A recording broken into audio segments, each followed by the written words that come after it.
Doa santri dan teror berdarah malam saat pesantren berubah menjadi neraka.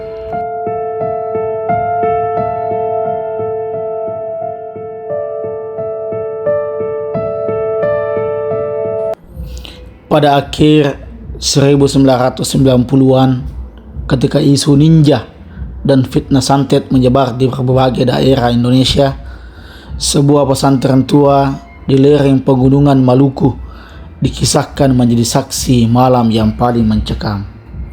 Cerita ini terinspirasi dari gelombang kepanikan sosial dan tragedi fitnah santet yang memang pernah terjadi di Indonesia pada era reformasi, termasuk peristiwa pembantaian yang kemudian banyak diangkat ke film horor berlatar pesantren. Malam itu, langit ternate diselimuti awan hitam pekat. Angin laut yang biasanya menenangkan berubah menjadi dingin menusuk tulang. Di sebuah pesantren tua yang berdiri di kaki bukit, para santri masih terjaga dalam remang lampu minyak, melantungkan ayat-ayat suci selepas pengajian malam.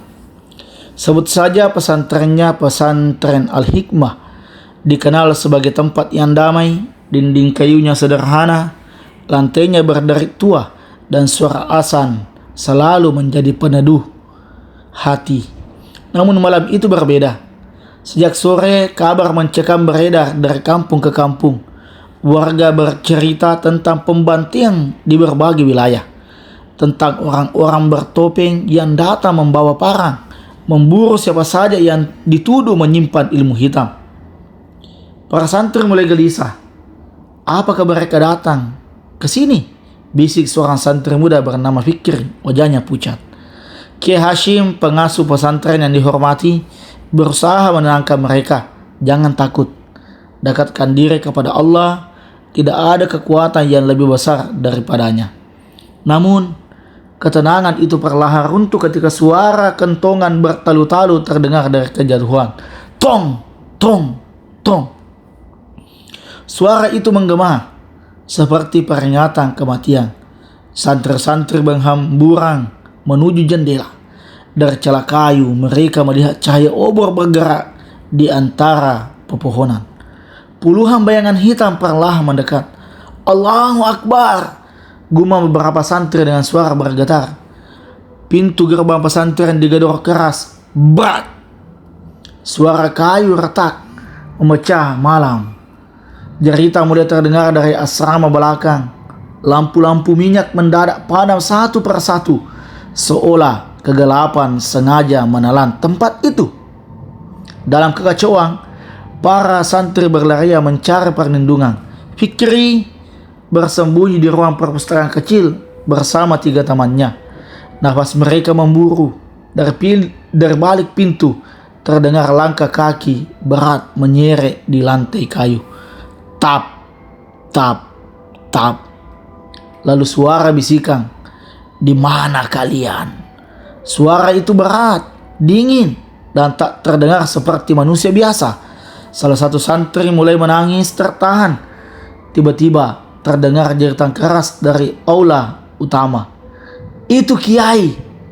Fikri hampir membuka pintu, namun temannya menahan. "Jangan, kita akan mati."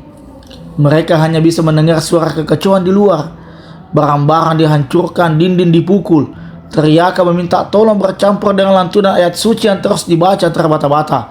Di tengah ketakutan, Fikri memberanikan diri mengintip dari lubang. Dan apa yang dilihat membuat tubuhnya membeku. Di halaman pesantren berdiri sosok-sosok berjubah hitam dengan wajah tertutup. Namun di antara mereka ada sesuatu yang lebih mengerikan. Sebuah sosok tinggi kurus berdiri di bawah pohon tua.